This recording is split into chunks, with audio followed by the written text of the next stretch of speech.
पाकिस्तान की तरफ से गोलियां चली थीं, 28 निर्दोषों की जान गई थी। देश जवाब का इंतजार कर रहा था, लेकिन जवाब आया कौन जात हो।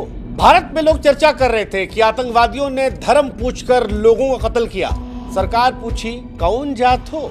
लोग पाकिस्तान के खिलाफ मास्टर स्ट्रोक की तलाश में थे। सरकार पूछी ए भैया कौन जात हो। और अब सरकार के चाहने वाले कह रहे हैं कि sir master stroke, sir master stroke. वो जो कल तक महाराष्ट्र में एक है सेफ है का नारा दे रहे थे, कह रहे थे कि भैया बटोगे तो कटोगे, समाज को तोड़ने वाला जहर है ये, आज कह रहे हैं कि राष्ट्र निर्माण का औजार है। जब पूरा देश पहलगाम की तरफ देख रहा था, मोदी जी की बैठक करती हुई तस्वीरें सामने आ रही थी, तब दिल्ली से यह ऐलान हुआ कि कौन जात।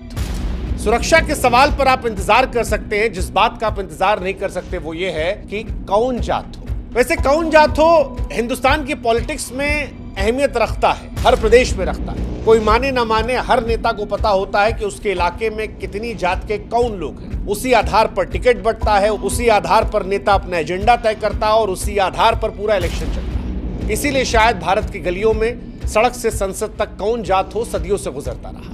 लेकिन अब मोदी जी खुद ने पूछ लिए कौन जात हो, तो क्या पलटकर जनता भी पूछेगी कि का हो मोदी जी, जाति ही गिनवाएंगे कि विकास भी गिनवाएंगे। ये सवाल बड़ा महत्वपूर्ण हो गया है, क्योंकि ऐसा लग रहा है कि पाकिस्तान का जवाब तो बाद में भी देखा जाएगा।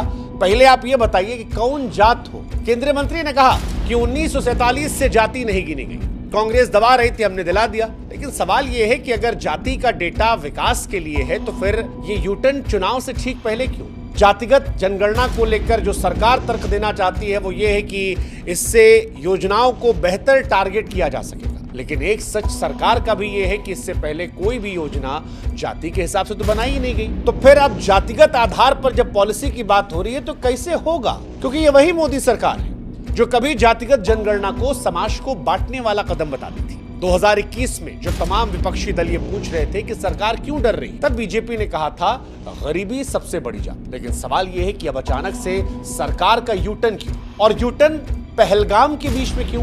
पहलगाम के विषय पर पटना, बिहार, यूपी का जिक्र क्यों?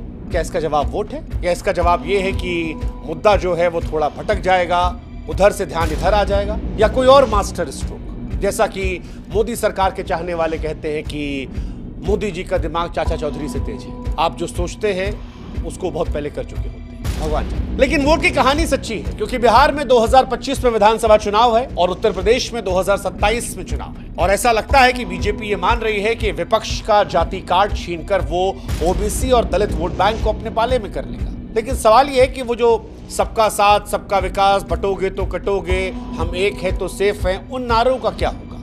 और ये जो आंकड़े सरकार देगी, क्या ये वाकई समाज के लिए होंगे या फिर चुनाव में सियासी फसल काटने के लिए? पता नहीं। लेकिन जो हमें पता है वो ये कि अब आईटी सेल की परीक्षा बढ़ जाएगी, क्योंकि आईटी सेल को ये समझाना पड़ेगा कि जो जातिगत गिनती समाज को पीछे ले जा रही थी, अब वो कैसे राष्ट्र निर्माण की वजह बन सकती है। कई सारे तर्क आ सकते हैं। हो सकता है बीजेपी कह दे कि राहुल गांधी से मुद्दा छीन लिया। कुछ आईटी सेल वाले कह सकते हैं कि भैया मुसलमान की भी जात पता लग जाएगी, वो जो भीम मीम चलता है वो खत्म हो जाएगा। फिर कहा गया कि सवर्णों को क्रेडिट मिल जाएगा। बहुत आरोप लगता है कि सवर्ण खाए बैठे हैं। किसी ने कहा जाति पर बहस होगी, कश्मीर की बात दब जाएगी।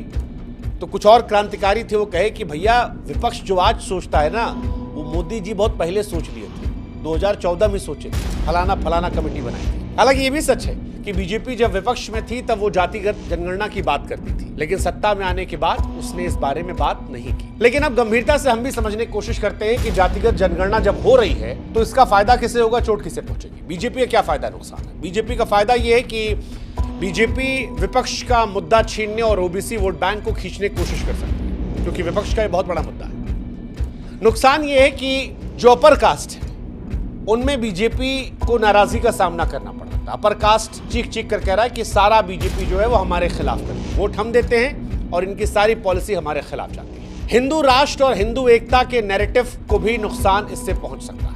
विपक्ष का क्या फायदा है? विपक्ष ये कह सकता है कि सरकार भले इनकी है लेकिन सिस्टम हमारा है, ये हमारा थॉट प्रोसेस था और अब इसे हम कर रहे हैं। नुकसान ये है कि अगर भाजपा ने इसको अच्छे से प्रचार प्रसार कर लिया, माहौल बना लिया, तो इसका क्रेडिट अगर भाजपा ले आती है तो विपक्ष के हाथ से एक बड़ा मुद्दा जो है वो स्लिप हो सकता है। समाज के हिसाब से फायदा यह है कि अब जो नीतियां बनेंगी उसमें वास्तविक प्रतिनिधित्व जो है उसकी संभावना है, यानी जिसकी जितनी जाति होगी उस हिसाब से उसका रिप्रेजेंटेशन हो सकता है पॉलिसीज में। नुकसान यह है कि सामाजिक बंटवारा इससे हो सकता है, जातीय तनाव बढ़ सकता है। ये दो धारी तलवार है, समाज का उत्थान भी कर सकती है और समाज को बर्बाद भी कर सकती है। ये इसी कहानी। 2011 के बाद इस बार पहली बार जातिगत जनगणना का ऐलान हुआ है, लेकिन बड़ी बात यह है कि यह ऐलान जो है यह तब हुआ है जब देश पहलगाम में आतंकवादी हमले के बाद जवाबी कार्रवाई की उम्मीद कर रहा था। लेकिन मोदी सरकार जो अब तक जातिगत जनगणना को समाज विभाजन की वजह बताकर टाल रही थी, वो अचानक ये क्यों करती?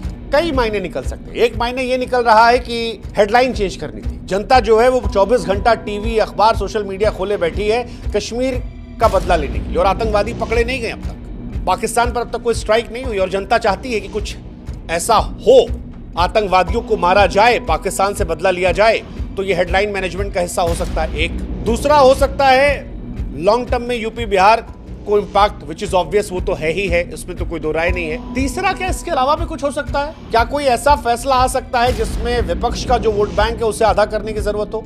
विपक्ष की ताकत क्या है? मुसलमान प्लस पिछड़े दलित आबादी, क्या उस तरफ कोई कदम हो सकता है? देखने वाली बात है। लेकिन फिलहाल विपक्ष क्रेडिट युद्ध लड़ रहा है। विपक्ष कह रहा है कि देखो जी, हमने पहले ही कहा था। कांग्रेसी कह रहे हैं कि देखो बीजेपी झुकती है, झुकाने वाला चाहिए, राहुल गांधी जैसा फौलादी नेता चाहिए। आरजेडी कह रही कि देखो तेजस्वी भैया हमारे कह रहे थे, हमारी बात मान ली गई। तेजस्वी भैया, लालू जी दशकों से संघर्ष कर रहे थे। अखिलेश यादव कह रहे हैं कि पीडीए की जीत है। लेकिन ये क्रेडिट की लड़ाई है। ये वैसे ही है जैसे कई सारे बच्चे एक खिलौने पर लड़ रहे हैं। सवाल ये है कि अगर आंकड़े आए तो क्या विपक्ष 50% आरक्षण की सीमा को तोड़ पाएगा या फिर बीजेपी इसे अपने तरीके से भुनाएगी? और क्रेडिट किसको जाएगा, वो जो इसके लिए लड़ रहा था या वो जो इसने इंप्लीमेंट किया? ये भी देखने वाली बात होगी। लेकिन जो बात स्पष्ट है वो है यूपी बिहार में कौन जात पात की सियासत। यूपी बिहार में जातिगत जनगणना का असर दिखना तय है। आंकड़े आते ही इसीलिए हर पॉलिटिकल पार्टी ने अपनी अपनी जाति का परचम लहराना तेज कर दिया है। यहां गणित साफ है। तेजस्वी भैया कह रहे हैं जिसकी जितनी आबादी उसका उतना हक।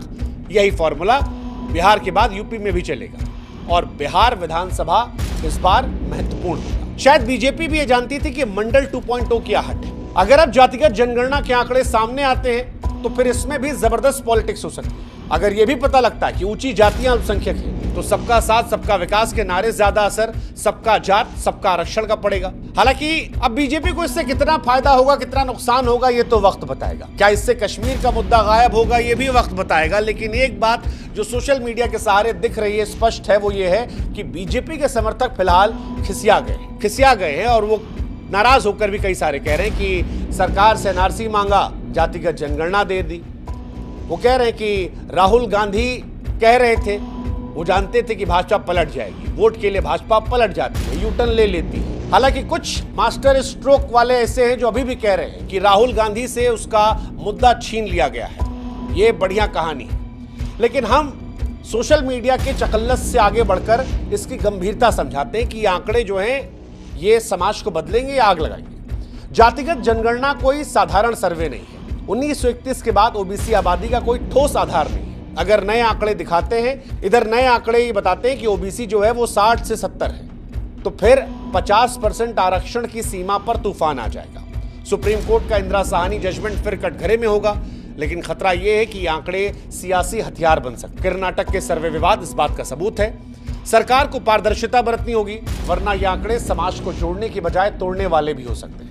हालांकि इन सब के बीच में पहलगाम में आतंकवादी हमला चल रहा था, पीएम मोदी सुरक्षा मीटिंग कर रहे थे और उसी समय जातिगत जनगणना का फैसला आना अपने आप में हैरान करने वाला है। एक तरफ पाकिस्तान के खिलाफ प्लानिंग चल रही थी, वहीं दूसरी तरफ जातिगत जनगणना का मास्टर स्ट्रोक। ये टाइमिंग बताती है कि सरकार इस मुद्दे को राष्ट्रीय सुरक्षा के शोर में दबाना चाहती थी ताकि विवाद शायद ज्यादा ना हो, लेकिन सोशल मीडिया ने इसे सुर्खियों में ला दिया। लेकिन कुल मिलाकर कहानी यही है कि मोदी सरकार का यह फैसला सियासी चाल वाला भी है, सामाजिक जरूरत भी है। विपक्ष इसे अपनी जीत बता रहा है, बीजेपी से अपने नाम करेगी।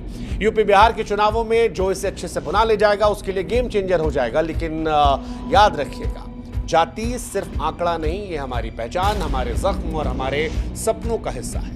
इसीलिए कौन जात हो पूछने से पहले क्या सरकार ने सोचा कि इसका जवाब जो होगा वो समाज को जोड़ेगा या तमाशा बनाकर तोड़ेगा। सियासत अपनी रोटी सेकेगी, लेकिन जनता के तौर पर हम आपसे ये अपील करेंगे कि जब आपसे पूछा जाए कौन जात हो, तब आप उस आग की तपिश से बचने की कोशिश कीजिएगा, क्योंकि सियासत का खेल पुराना है। सियासत इस कदर आवाम पर एहसान करती है, पहले आंखें छीनती है, फिर उन्हीं को चश्मा दान करती है। बाकी चुनाव में आप भी पूछ लीजिएगा